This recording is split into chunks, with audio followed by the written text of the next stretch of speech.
Lobbying from the gas industry could lock us into 40 to 50 more years of fossil fuels. Rather than focusing on renewable energy and reducing energy demand, the EU and national governments plan to build a new generation of pipelines and new gas infrastructure. Our new report, The Great Gas Lock-in, shows how the gas industry is a lobby to be reckoned with here in Brussels. It spent more than 100 million last year and had over 1,000 lobbyists on its payroll.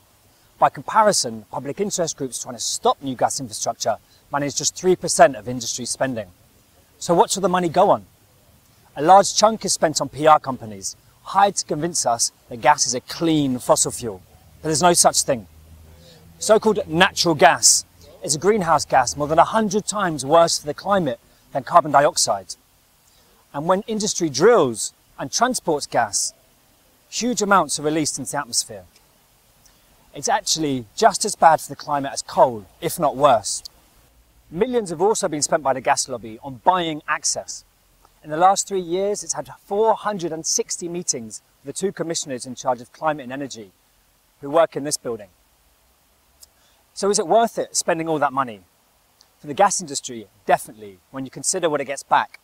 The European Union is pumping billions into new gas infrastructure projects, such as the Trans-Adriatic mega pipeline, TAP.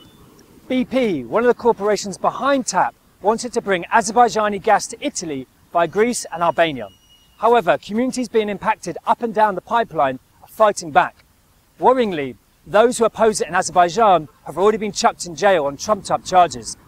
Thanks to gas industry lobbying, the EU is trampling on human rights and trashing the climate.